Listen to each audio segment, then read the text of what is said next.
Hi guys, welcome to Cricket Unfiltered. I am Pranav. As to review of the CSK GT match.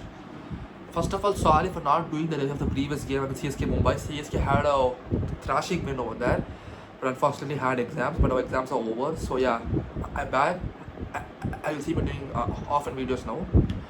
Also, please like and subscribe because yeah, come on guys, please give me your views and like and subscribe, please. Okay, back to CSK GT match. The CSK GT match, honestly, first of all, lot of tactical blunders. Losing toss obviously was a huge disadvantage. GT got a major advantage by winning the toss. No denial about that. CSK had a major setback of losing the toss. But I think CSK's biggest challenge is their batting is which we felt was their biggest strength has become their biggest weakness, because if the top order does not perform, then nobody will perform. If Samson gets out early, that it just feels that CSK loses stability. Samson and Gaikwad, this team is dependent on these two. So far the tournament, Samson has stepped up, and today Gaikwad also finally stepped up. And for me, it was a beautiful knock from Gaikwad.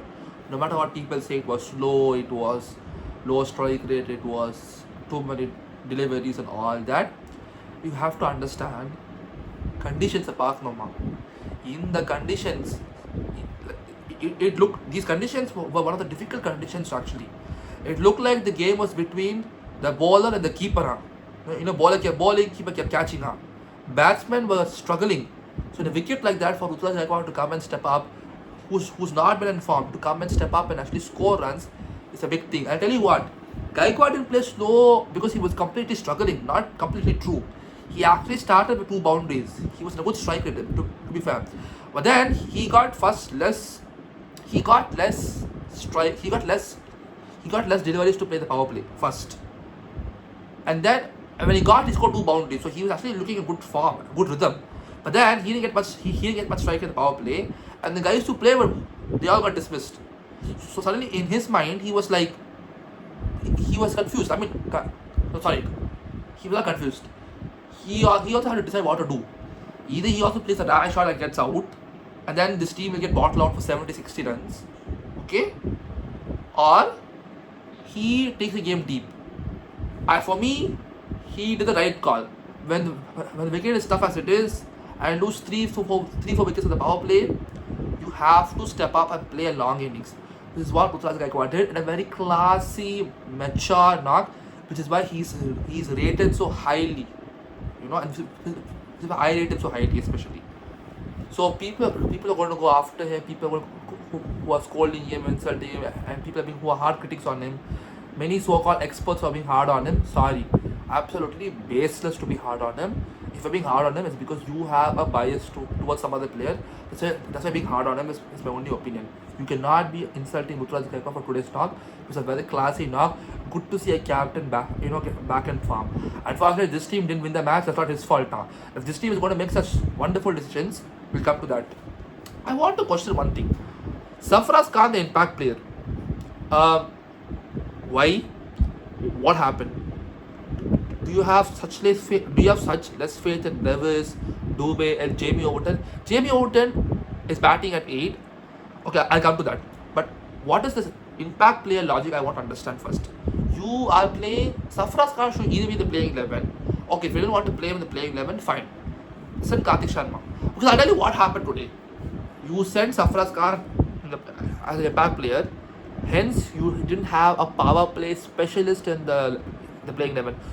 This was a hit the deck wicket. Initially swings a bit, and then hit the deck wicket. Mukesh Chaudhary was perfect for this wicket. He's somebody who could hit the deck especially against left-hand batsmen. You've seen him. Gets the ball coming in, has an extra pace, extra bounce where and the ball comes quicker to the batsman, and he can swing the ball also both ways.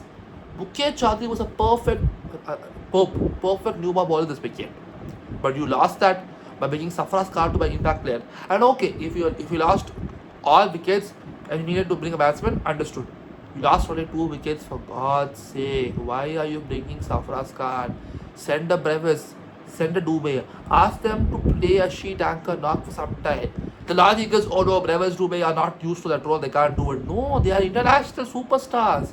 Brevis has done well for South Africa. Shivam Dubé has done wonders for India. Ask them to play sheet anchor knock for some time. What is so hard? I don't understand that. I don't get that concept. If Dubé Brevis have to play, can't play in 2-3 gears. They play in 1 gear. So let's send Sarfaraz Khan as impact player. No, tell them to play 2-3 gears. If you think Ruturaj Gaikwad likes playing like this, you're so wrong. He's a much quicker batsman than this. Today's situation, he respected the conditions, he played like that. What he needed was some similar support. If some other guy had just scored 30-35 runs like this, this game would have gone deeper. And by the way, if some other guy had scored, had like Brevis or Dubé had individually scored 35 runs, this game could have been CSK's to win actually. My point is, my point was, if Dubé Brevis can't play second, third gear, if they can't play a sheet anchor innings for some time, then how are they good batsmen? And of course they are good batsmen. My point is, as a management, as a Fleming, as a Michael Hussey, as a coach, back them. Tell them, okay, wickets are falling early, I trust you, go bat. Don't get out, go play with Gaikwad. No. You sent Sarfaraz Khan, he got dismissed. And then what happened? You couldn't use the impact player also. So my point is, either make Sarfaraz Khan the playing 11 and put Karthik Sharma as the impact player, or if this is your mindset, no need that. Then even if wickets fall early, send a Brevis Dubé and ask them to sheet anchor for some time. Ask them to play opposite of the instincts. Because great batsmen sometimes respect the situation and play the situation well. And Brevis and Dubé are great batsmen, so ask them to do that. Show them that faith. And even to Brevis and Dubé, I want to tell one thing. It's time for you guys to step up. You guys are high pedigree batsmen with no doubt, but some of your disciplines, see, you can get out. That's okay, but the way you get out is something I will question, especially for Dewald Brevis. That was a very unwanted shot. I'll be very honest. When I was watching the match, when left arm spinner was bowling against him, I was like, no, because I knew he will try to do something like this. He just can't control himself, and that is what exactly happened. My point is, if I as a viewer, a fan, and an analyst of sorts can predict that he will now go after this bowler in this over, I'm very sure Gill also knew it. I'm very sure Mara Sutar also knew it, right? A good bowler from him, good high left arm spinner. He bowled really well. My point is, why are you should not be predictable. You can't be a one-pony trick. You are a great batsman.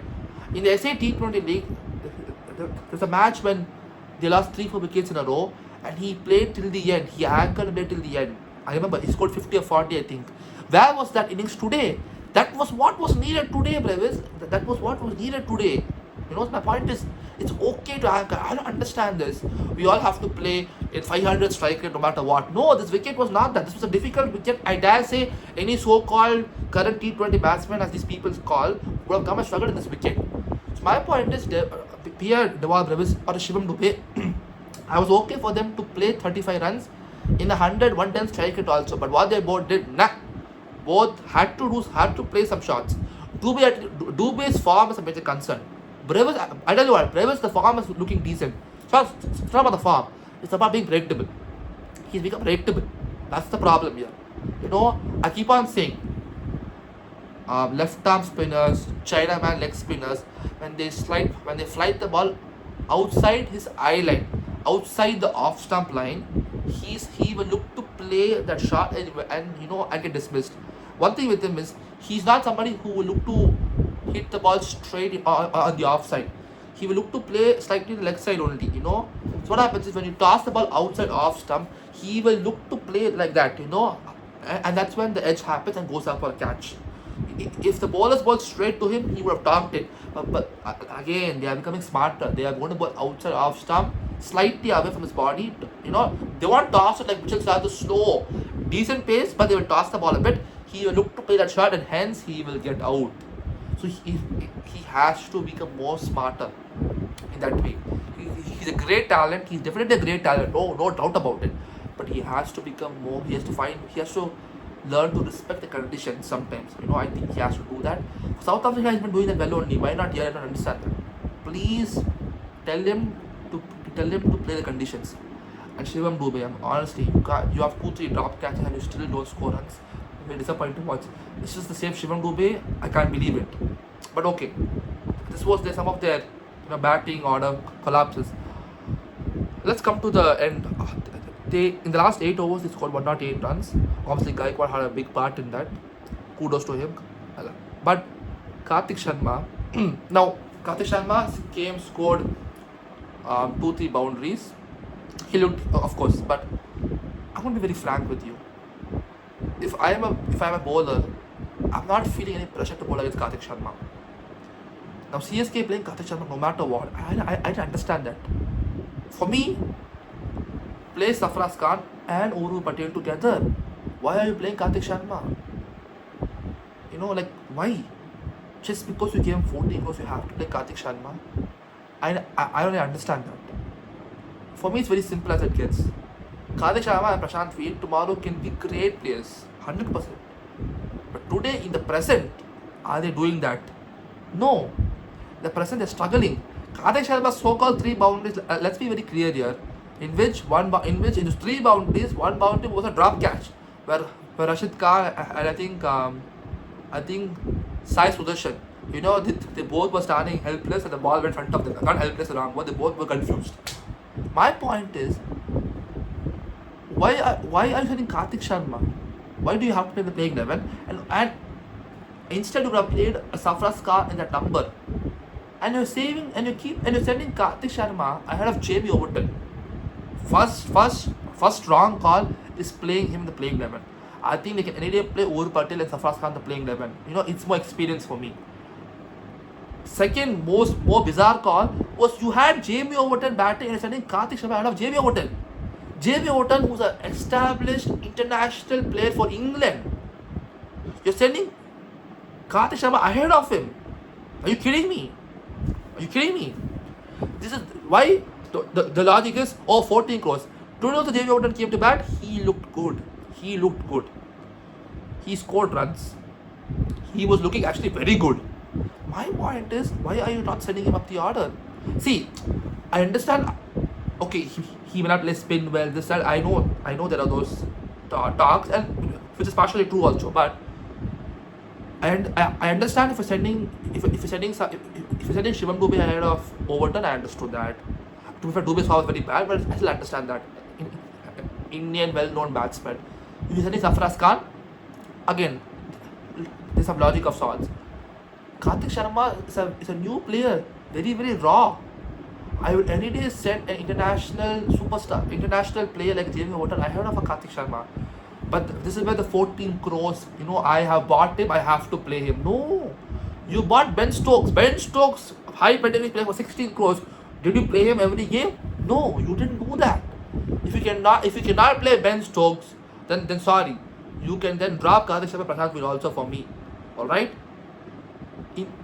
For me, I think they have to get these priorities correct. Is the social media is making social media handles happy is the priority, or winning games priority? For them, winning games priority. Then start playing like that. Play Jamie Overton at the right number. Play Uru Patel and Sarfaraz Khan together. And do not use the impact play so rashly. I'm sorry, I keep on saying.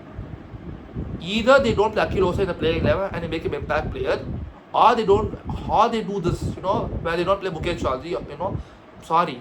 Their bowling, they have a good pattern. Mukesh Chaudhary bowl new over, Akhil Hassan bowl new over, Gurjapneet bowl death over, Overton bowl middle overs, Kamboj bowl everywhere, Noor Ahmed bowl middle overs.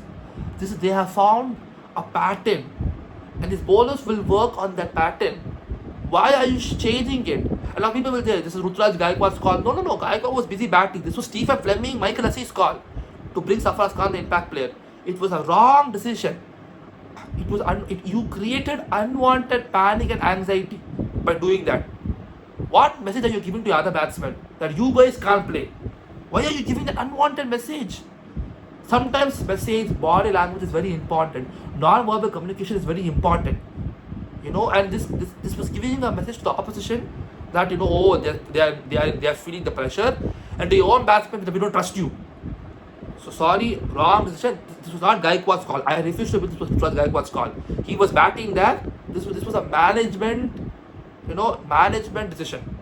So this was a Stephen Fleming decision. I have no doubt in that, and it was a wrong decision for me. And like I said, I think that the bowling, they were good. The bowling, I want to really criticize them. Like I said, they had to play Mukesh Chaudhary. If they had done that, because Jamie Overton is a good bowler, but he cannot bowl in the power play. He bowled after the middle overs. He actually bowled well. That's my point. He needs to bowl in the middle over phase. Compose can bowl in the new ball and that, but other bowlers are roles wise. The other bowlers have a role to play. Okay, Chaudhary power play, can't bowl there, but he's a good bowler power play. Gurjapneet can do much better than that.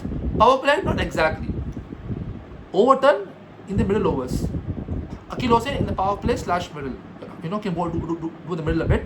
Do the other in the middles, maybe one over that. But point is, they all are specialized to bowl in one phase. Only Kamboj now has developed his game to bowl to 2-3 phases. But these bowlers, so my point is, each bowler is interconnected to other bowler. So they have to play them together. You don't play with one bowler in this lineup, no, and his bowling can, suddenly feel a bit shaken up. So for me, for next game, no matter what, you have to play all these bowlers. Mukesh Chaudhary has to play. He can be an impact sub, that's okay. Akhil Hossain can't be impact sub. Akhil Hossain has to be the playing 11. My point is, no matter how many wickets fall, Mukesh Chaudhary, once the first innings is over of batting, when CSK coming out to bowl, they have to play Mukesh Chaudhary as an impact player. That's the absolute bottom line. They cannot play any risk. And for them to feel confidence in the batting, sometimes we need to play our batsmen because we need extra 20-30 runs. I'll tell you what you have to do. Play Sarfaraz Khan, play Uru Patel. If you do that, your batting strengthens, and then you might feel a bit more confident. So that's my point. And no disrespect Karthik Sharma, but he cannot be the playing level currently. Hope in the future he does well, but for now, keep your priorities correct. Play this batting lineup. You play this batting lineup with where this Gaikwad, Samson, Ur Patel, Sarfaraz Khan, Brevis, Dubey, Overton, Akhil Hossain. There's a good chance you may not need an impact player so badly as you think. But if you play some of the batting lineup, I think CSK will need an impact player. I think this is CSK's best batting lineup. Obviously, if Dhoni is coming, Dhoni is coming there, that changes things. But assuming Dhoni is not going to play, this is the best batting lineup for CSK, which has Gaikwad, Samson, Ur Patel, Sarfaraz Khan, Brevis, Dubey, Jamie Overton, Akhil Hossain. This might be CSK's much stable batting lineup for me. And stability is important. So hopefully they do that in the batting lineup, and they need. And again, Samson has been in good form. Gaikwad has come back in form, so I see that as a positive. Gaikwad's form is a big positive in this one game. And the upcoming games, hopefully they do well. Like, it's still very much win and qualify. Mumbai will come next game, and Chennai have hammered Mumbai. So give them a wicket which is slow and sluggish, and you can really defeat them again. You still can very much qualify, but you need to start getting consistency in winning. How to get consistency in your winning is making sure that your plans are consistent. What did Dhoni do? What was MS Dhoni's biggest asset? As a captain was he kept the basics. He followed the basics. You have a good team. The request from the management is stick to the basics no matter what. I will bring Sarfaraz Khan impact player. I will play Karthik Sharma no matter what. No. Stick to the basics. Play the player, back the player, back Brevis and Dubey to play anchor role, play the right role, play Ur Patel and Sarfaraz Khan at the right role, play Mukesh Chaudhary in the power play. These are basic calls. MS Dhoni was, as a captain, was created doing this, and today was not Gaikwad's fault. No, he was busy batting. This was Stephen Fleming Michael's decision. So my only request to the management is stick to the basics, follow the basics till the end, like I said. If you do that, you can win games in a row. CSK won't lose because of their playing 11. They will only lose because of these basic errors, in my opinion. So as long as they don't do basic errors, I see them winning and qualifying. But when they do basic errors, I see them losing like this only. So hopefully against Mumbai they won't do that, and hopefully from against Mumbai they can win and get back-to-back victories again. And they can do it because they're playing against slightly lower teams, you know. So they can do it, and hopefully they do it. But like I said, follow the basics till the end. Anyways, guys, hopefully you enjoyed my review, you know, and please like and subscribe. Give me your honest opinions, and yeah, see you in the next video.